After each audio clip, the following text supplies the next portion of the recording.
Hello and welcome. Thank you so much for joining me today. We will be discussing exploring entrepreneurship, how to convert an idea that you may have into a business, and how to shift your mindset from being an employee maybe to entrepreneurial mindset, and what would that really entail. There are effective and practical approaches that you could do starting today with what you have. This program is designed for those who are maybe not in a place where they have resources to access. So limited resources, limited information, limited ways to start a business. This is designed for you. How did we get here? Is by working ourselves in that space, as well as supporting thousands of entrepreneurs throughout many countries, over 100 of them all over the world. We learned and we saw and we observed what would it really take to make that work. So with that being said, let's just dive in. Thank you for being with us, of course, and thank you for making the time. I'd love to see just in the chat, just, what's your business? What's your idea stage? If you're on idea stage, what's your first name? If there's one word to describe you, what would that be today? And if there's anything specific you would like to get out of today's session, I'd love to hear from you. What would you like to get out of today's session? I'm your host, Faris Alami. I'm the founder of International Strategic Management and also the co-author of Exploring Entrepreneurship. Just a little bit of background about me. I'm originally from Palestine, raised in Kuwait, and came to the US during the first Gulf War. When I first came to the US, I started a few businesses, and still today we have a new business.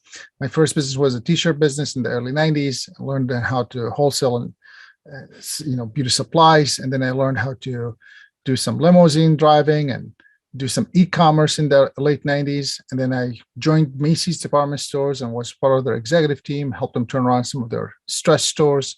And then I joined another backed venture by venture capital, so a small startup that was buying and acquiring mom and pop shop in the retail space and then converting to corporate stores. And then in 2003, founded International Strategic Management with the focus on supporting entrepreneurs, mainly in underserved communities or underrepresented communities, minority groups, supporting them by providing support to organizations that works with them directly. I don't want to bore you with the details of these numbers. You could obviously go to our website and see more of them. We've touched over 100 countries with our programs, and we've had thousands of entrepreneurs that have come through the different programs that we have, and we've coached and trained people by the thousands.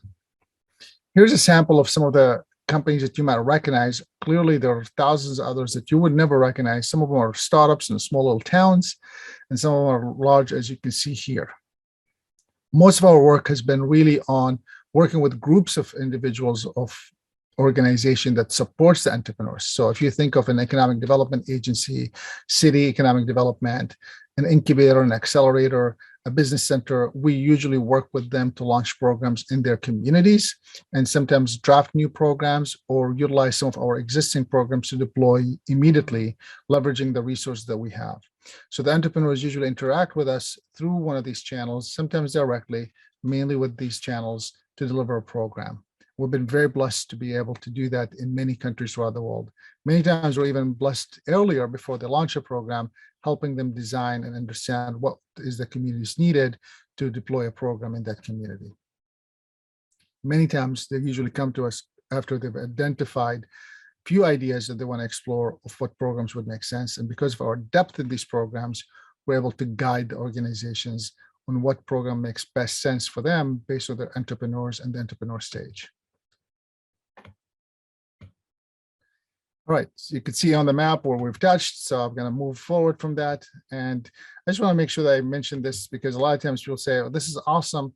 I just want to make sure that I also put a limitation to this awesomeness because this experience have come from being part of a globalization setting around the entrepreneurship, around technology, around education, around the community. So it's limited to that experience with that of how we are going to be speaking on. All right. So let's just get started. So what I'd like you to do is take a minute, it's 25 seconds exact, and I'd love for you to just stare at this, light bulb that we have right now. Just take 25 seconds and stare. I'm going to put a timer for 25 seconds so you can stare at it.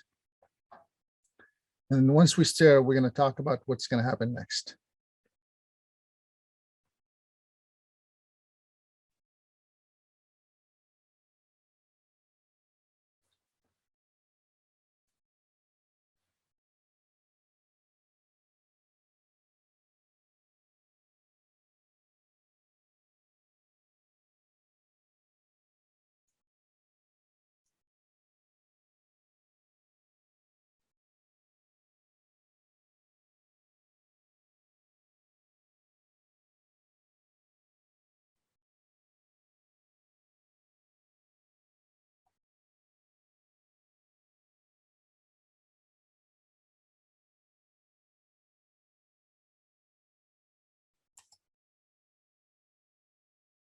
All right. So I hope now that you stared, you could look it through this my white screen, and I'm hoping you see what I wanted you to see. If you do see it, that's great. If you don't see it, that means you didn't stare strong enough for 25 seconds, but that's okay. We'll give you a chance to do that another time. So I'm hoping that you understand that that's really what it feels like to be an entrepreneur, right? To be starting a business or to be having an idea that could potentially be a business. Is you have this imaginary thing that you're like to see come to light. And in the same time, you're getting other people excited to see it to come to light.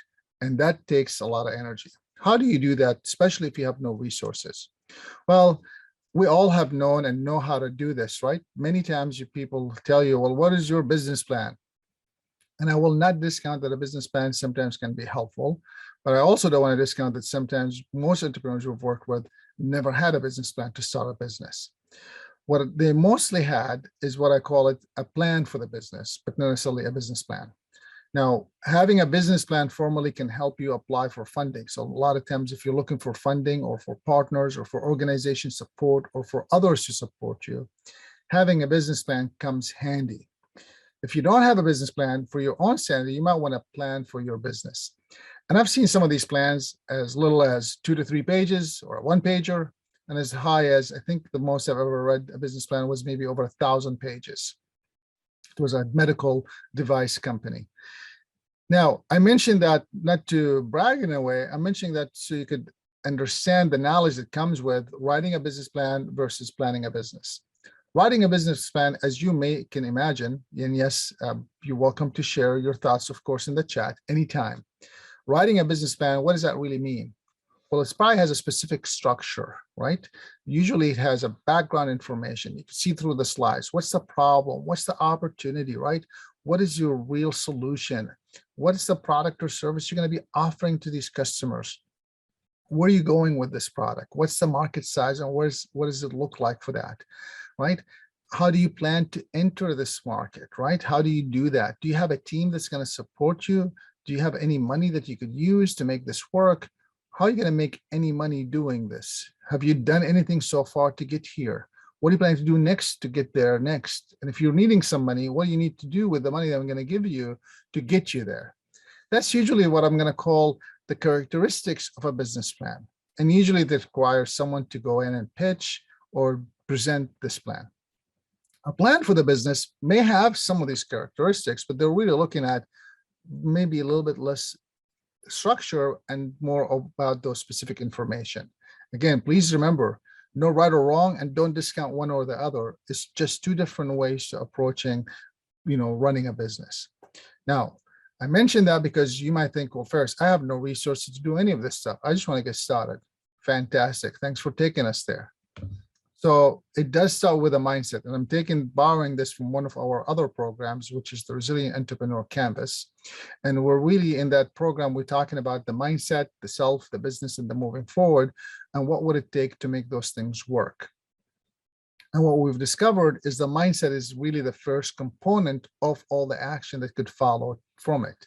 So if your mindset is not clear, most likely the actions won't be clear. So now let's go back and ask with the first question. So what does it really mean to be an entrepreneur? What does it really mean to have this idea that you want to make a business?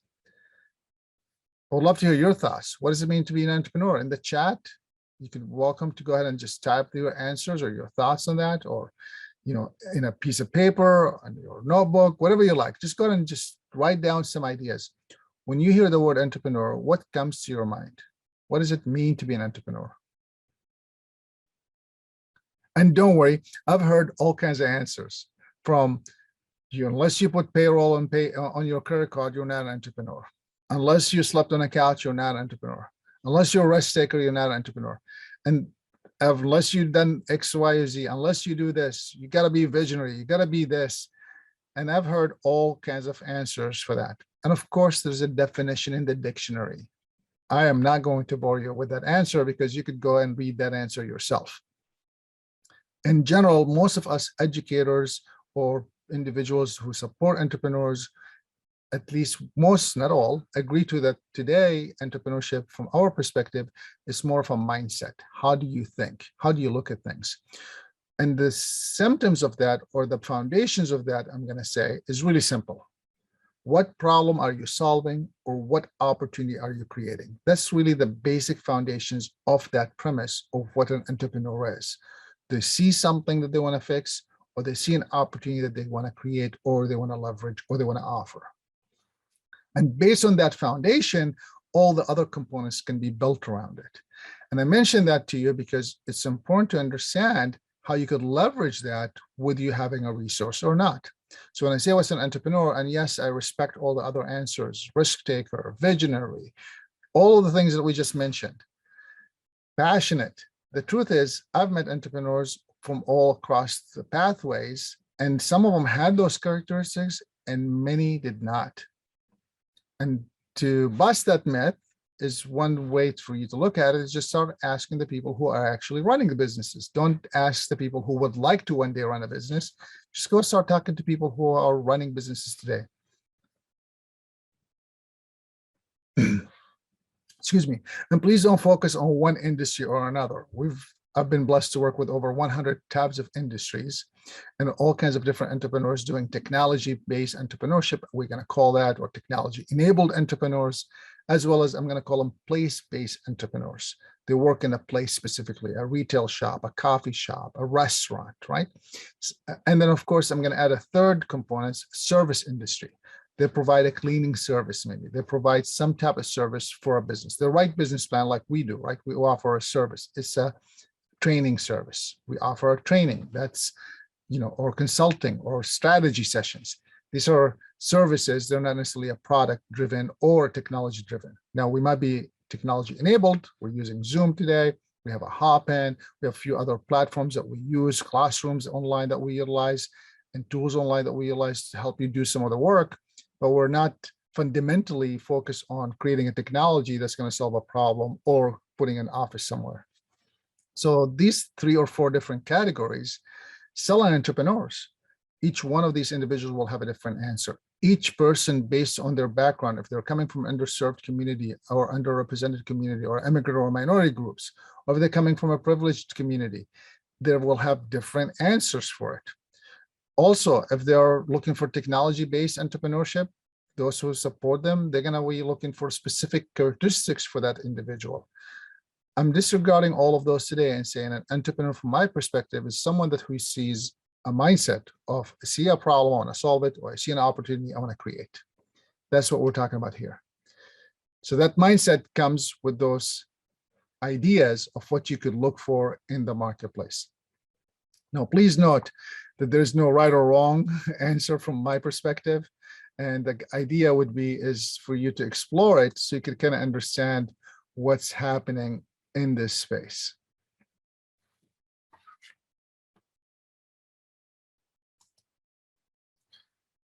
So how does the mindset works? Well, you identify that opportunity or you identify that problem. It could be that the community is needing a coffee shop. It could be that the community needing some type of restaurant that maybe they're not offering today a specific type of food. Or there is food, but it's just not being cooked in a certain way that you like. I always tell people, be cautious about saying what exists or doesn't exist. Just because you are not aware, it doesn't mean that it does not exist. Even in small little towns, I'm always surprised that someone claims that this thing doesn't exist. And then someone in the back, usually through our programs, we've heard them say, oh, you just described my brother's shop or my sister's shop. Have you been to this place? No, well, they've been operating for like 4 years. Where have you been? So a lot of times you just may not be aware that those things exist. So please just understand identifying the opportunity or the problem. Then you want to think about, and remember, we're discussing this from the concept that you have no resources to start, right? So how do you explore entrepreneurship with no resources? You have an idea, you see a problem, you see a solution, you see something, and now you want to discover it. So first you identify what that is. Then you identify what you have to solve that challenge, right? Experience, network, knowledge, whatever that period things that you think you have to support it. Then you want to think about, are you missing anything? Do you need a location for that? Do you have to write codes for that? Whatever that case is. So step 1, you identify it. Step 2, you start thinking about This is where I want to be or not? Do I want to be in a retail store? Do I want to be in a technology space? Do I want to be providing a service to someone? Think through those. Then you want to see, are you missing anything? Is there something else you need? Do you need another person to help you or support you or to provide the service with you? Then I'm going to say, start with what I call startup mode versus scale up mode. Some of the things that sometimes the reason why people never start is because they're always thinking of the scale first. Well, you can't scale if you don't start. So you got to start first. Start the business first. Figure it out as you go. Now, please disregard me if you have millions of dollars or billions of dollars that you could deploy today, because you could just start testing based on the money that you spend and see how it works. I don't know how that works. I only have worked most of my life with entrepreneurs who are limited with their resources, their time, the people that they know or the network that they have, and then the money. So I'm going from that fundamental basis that if you are limited with your time, limited with your cash, limited with the network that you have, you want to start with this, I'm going to call it startup mode. You could call it pilot. So once you think that way, you start piloting things and you say, I'm going to offer this service to this smaller group of people and see how it works. If they buy or not buy, then I could shift it. If they do buy, then I should keep going more. If they don't buy, I shift it to a different groups, or I shift my product or service, or I modify it. Steve Blank, I thought his definition of a startup is pretty close to what I think reality is based on that, which is you're in search of your business model. You don't really know yet how you're going to make money. You don't really know yet what exactly your business is going to end up doing. You have some ideas, you have some intentions, and you have some good thoughts, but you don't really know the exact details. So that's what you're doing here. You're starting with a small startup, and you're starting with a startup mode, meaning I'm going to start small, I'm going to pilot, and I'm going to adjust. If I feel like I need to adjust something, I'm going to make modification. So one example of that, we had an entrepreneur who was making soap. So rather than making 20 different thousand types of soap, I said, let's make 1 to 3 that you feel strongly compelling to you. I did find the problem. Problem is people like handmade soap. What I like doing is making soap in these 3 different scents or 5 scents that I really enjoy, right? Lining it with what I love. Then identifying what's missing is, well, I'd love to have, like shampoo and skincare and all this stuff, but right now I don't need it, but I'm missing maybe some wax that I need to get access to, whatever that is, right? Then you start with a small patch. And she actually, in this one example, she started with a small patch, made maybe 50 or 100 of them, and went and did a pop-up and sold them all. And then realized that all of my customers came from women that were a similar situation to who I am. In this case, she had a specific scenario for her life and where she was with her personal life that other people seem to connect to and relate to and feel like they would like to support. So that's what she did. She piloted. Then she adjusted some of the scents because some scents didn't do as well as she thought. Well, she ended up selling them. It just didn't do as much as she thought she would. And then she repeated that. And then that's how you really start. So remember, as you do all this stuff, while you might have ideas about what your customers should or should not do, engaging them in the conversation is really important by asking the questions. Now, you don't want to have a 50-hour, work session survey discussion with your customers because they most likely can't do that with you. But most likely you could do a couple of minutes or few questions here and there. And as you collect data and you start analyzing it, you start becoming more familiar with what your customers like or not like or want to do or not do. So think through that with the entrepreneurship mindset as you're exploring it. So first, identify the opportunity or the problem. Second, align it with your personal vision or mission or life or passion in life. I'm not saying that it has to always be aligned, but try to see if it's aligned. And many times, by the way, entrepreneurs started without that alignment initially. And then with time, they either aligned or they moved on to a different business, and that's okay. All I'm trying to do is to minimize all the rest that could go if it's not aligned right up front. And then think about what is missing and when do you need it and how do you need it if needed. And then think about starting as a startup versus a scale up. And again, remember, when I use this term right here, I always will remind people, please disregard if you have unlimited money and unlimited resources as far as network or people or things to make it deployed, because you probably could test it then your own way, the way you want to do it. But if you are limited, this is where I mentioned I work with mainly those entrepreneurs, and they had to start with a small startup scale versus scaling up and trying to make sure it works right away from day one. And then you want to pilot, you want to adjust, and you want to repeat. I hope that this gives you an idea of how to start converting your idea into a business. So now that I gave you the specific steps, I want to take a step even deeper and say, how do you even identify and articulate that idea? I'm going to start with that one. What's the opportunity or what's the problem that you're solving? What opportunity are you creating or what problem are you solving? And I want you to think about this in the concept of, opportunity, meaning that it's a vitamin pill. You forgot to take your vitamins today, so I will make a pill for you. If you forgot to eat your fruit or vegetables, you can take this pill. A problem means I have a headache and I'm in pain right now and I need something to relieve it. Excuse me. Well, now I have an ibuprofen for you that could solve that problem, right? So that's what I mean by a problem or an opportunity. Now, if you're new to this stuff, you want to start digging a little deeper, right? So first thing you want to do, once you identify that, you go to the second step, which is industry targets, right? So understanding where's the industry going. Is it a growing industry? Is it a shrinking industry? And by the way, even shrinking industries many times have even bigger opportunities than a growing industry, because while everybody's flocking to leave, you sticking around and figuring out what customers really want and who needs it could potentially be much more lucrative, rewarding business than if you were going after where all the waves are going to. I'm not telling you right or wrong, I'm just bringing that up to your attention. So industry targets, understand where the industry is going, what's happening in the industry, what's bubbling up, what's the discussion.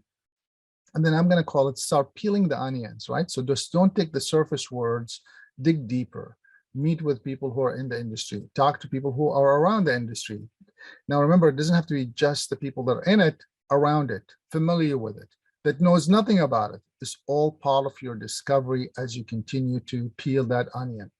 Now, I will mention this because when I said that last time, I had few people who were researchers, and I was cautious because now I'm thinking they could probably spend the next 20 years peeling the onion. It will never be done.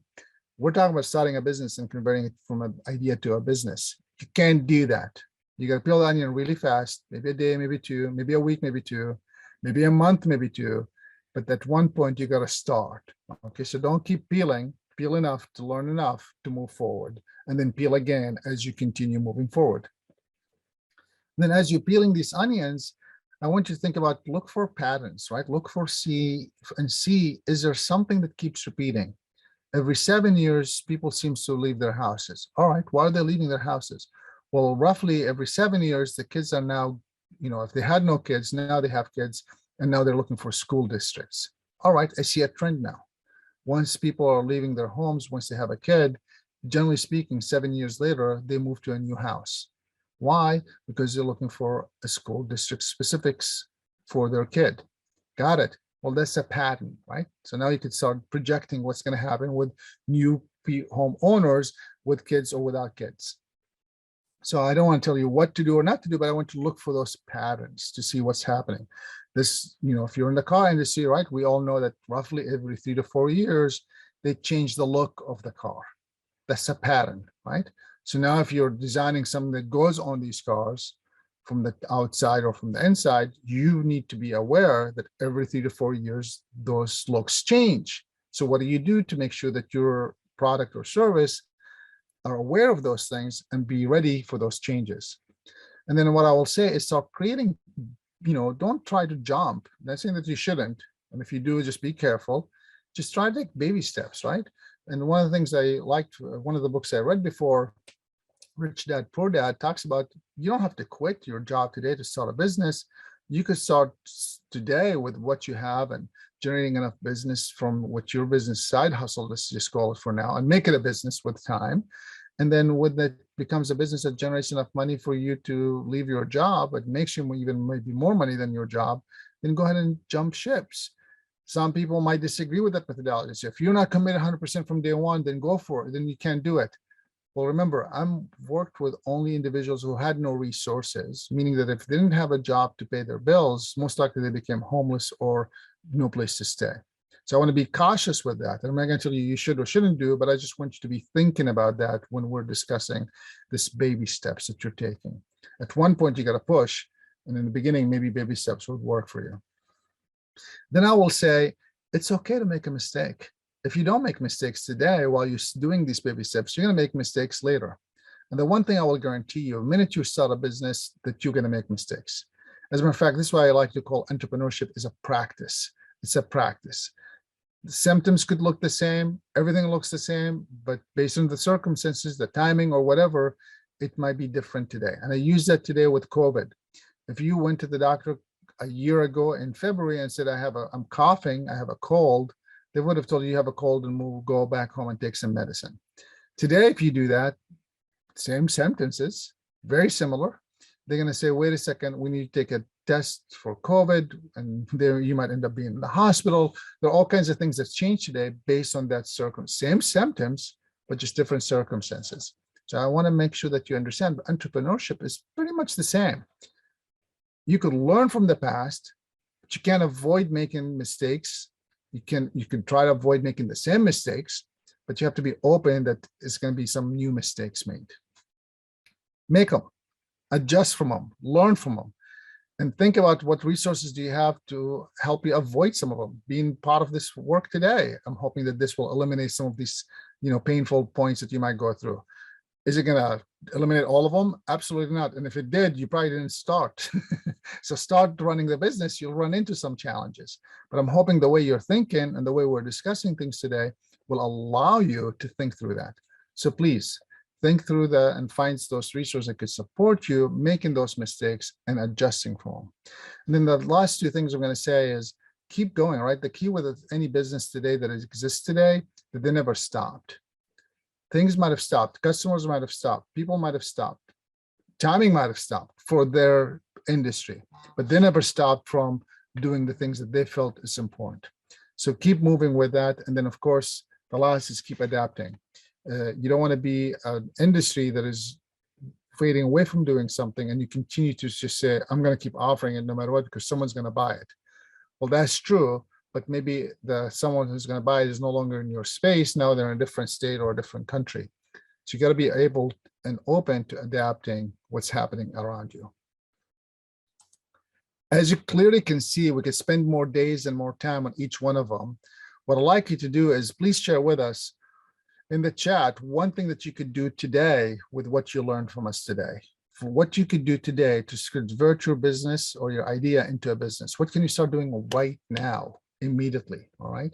And of course, feel free to ask any questions that you may have as you're doing that. So please take a minute and write down one thing that you could do today to make and convert your idea into a business. One thing.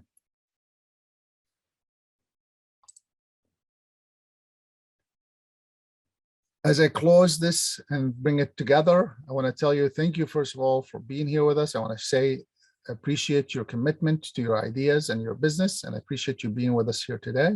I want to also encourage you to take actions and just make it happen. And, I also mentioned talk is cheap, action is not, because it costs time, money, or both. And also energy, so all kinds of other stuff that could cost you.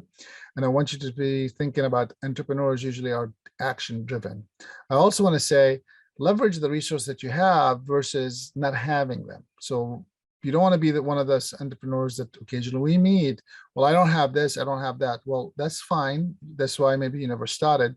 But what do you have that you could start with today? What can you do with what you have today? You don't have all the resources. Can you write a business plan? You don't have all the planning tools to write a business plan. Can you plan for your business? You don't have any plan for your, can you start with talking to customers? What can you do starting today, right now, with what you have? And then of course, you want to, be thankful when you make a mistake rather than being, harmful, saying, I just made this big mistake. Well, we're all going to make mistakes. Just be kind to yourself making those mistakes. And please remember, nothing will ever be perfect. As a matter of fact, if it is perfect, it most likely does not exist. Took a minute for a silence because I want to say that again. If it's perfect, most likely it does not exist. We so far as human have not made anything perfect, right? So there's always going to be something that's missing. You just got to do it. You got to feel really good about it. And it doesn't mean that it can be an A++ product or an A grade product. I'm just saying it just can't be perfect. Okay. So I understand the need of wanting to make something good. It just can't be perfect. So remember that as you start your business. And then, be ready to keep doing it again and again and again and again. Clearly, we could spend 2 more hours on all these discussions today and each one of these topics that we discovered. And we do have a program, obviously, that we can do that in. And we have several programs that can do that in. And I just want to take this minute and say, please make sure that you leave today with some action steps. So I said the first question I asked you earlier, what's one thing that you could do today with what you learned? And now we could say, what 3 things you could do to make this work for you? Could be reading a book, could be connecting with more entrepreneurs that were on this call. It could be that you follow up with us. It could be that you attend some other training. Whatever that case is, just think about what are those 3 action steps that you're going to do starting today. I want to say thank you for being here. Please know that you can visit our website for additional programs that we offer. In addition to this, our Resilient Entrepreneur Program is a program we offer right now in 3 other languages, and we would love to see opportunities to explore that with you. We, of course, also another organization that offer Kaufman Fast Track, a business planning tool that could help you write a business plan. And we have all kinds of other programs like Exploring Entrepreneurship, Growth Wheel, and 20 others. So please visit our website and let's find a way to stay engaged with this conversation about your business. I'll take this, leave it open for final thoughts. And, clearly I could keep speaking for the next 3 hours, but I thought spending some time answering your questions or engaging with you would be much more meaningful. For those who would like to stay in touch, please feel free to take a picture. Well, don't take a picture, bring your camera up and it should download for you my contact information. And the last thing, of course, I'd love to hear your thoughts. So please scan this again with your camera and it should take you to a page that allows you to provide feedback, things you like, things you don't like, anything else you want us to talk about or you want us to change. Appreciate all your feedback.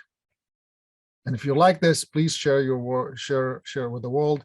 And we'd love to stay in conversation with you. Thanks for being with us today. Have a great day.